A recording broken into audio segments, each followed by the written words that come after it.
Let's jump right into Dr. Blowdick. I'm sorry, I mean Dr. Ablow. Whatever. He probably blows dick. So, Dr. Ablow is this Fox News psychiatrist who's just a clown of a human being. I mean, he's a guy, he just makes stuff up, right? Now, we know that's usual Fox News 101, just go out there and make stuff up. I love the segment him and O'Reilly did where they were talking about Gangnam Style. Like, I don't understand. What are these people doing? They seem happy. Why are they happy? They're dancing.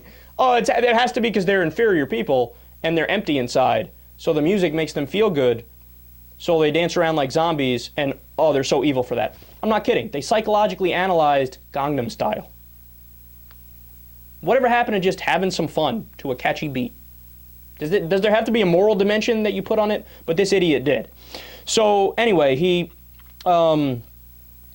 started talking to, I believe it was Lou Dobbs, about Obama pushing gun control. And then he said, Barack Obama advocates disempowering people through gun safety legislation because he was abandoned as a child. Man, it takes one hell of a loathsome person to dig into somebody's personal life when there's no connection between what happened in his personal life and the policies he's pushing on gun control. Hey, you know what, Dr. Ablow? I have a theory. My theory is that when 26 and 7-year-olds got massacred, Obama said, oh my God, I'm the president, I'm the leader of the nation. Maybe, just maybe, I should do something to try to prevent the next one. That's my theory. Call me crazy, right? I'm the one that's out there. But him, he goes, no, because he was abandoned as a child. I love when people, see, this is the goofy social science of people with degrees, but people that, like, take a doctor, for example. A doctor actually has to keep learning shit throughout his whole career. You have to update with the new evidence that comes out, and it has to be matter of fact, the stuff that you learned. In other words, it's not like you could, go to do a heart transplant for somebody and just, shoot from the hip. Oh, maybe we'll get it right, maybe we won't get it right. You have to know what you're doing.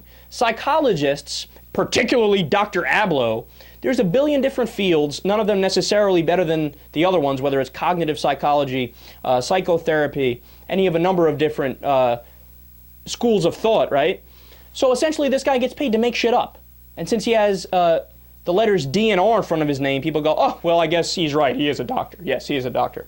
No, he's a hack doctor. But anyway, so I love it when people, this is something this is like personal to me too, because this happened in my life as well. People dig into your past, look for something, and then pin everything you do in the future on that as the motivation. I mean, nothing could be more ridiculous. So for example, my parents are divorced, right? And they divorced when I was, I don't know, like 12 or 14 years old, something like that. And I always kind of knew that they would argue from time to time, like any other marriage, but they just really both genuinely seemed to be not too happy around each other, right? And I'm a reasonable guy. I wanted both of them to be happy.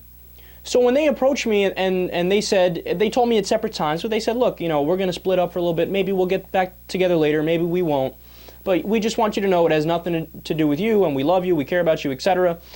And look, I mean, God bless them. I knew all of that. I knew that they loved me and my sister. I knew that, honestly, it had nothing to do with me and my sister, right? So they started to not get along as time went by from when they were married till later on, and it happens, man. I mean, it's life. Life happens, right? So I always understood, look, it's got nothing to do with me. It's their own business. And honestly, if it makes both of them happier, which it did, then God bless. It's a win-win-win all around, right? So it never affected me in some kind of deep-seated, oh my God, what's wrong with Kyle? He's probably so upset, right? Never affected me like that. But then you come across some people in your life where, they'll think, oh, look at the way he's acting.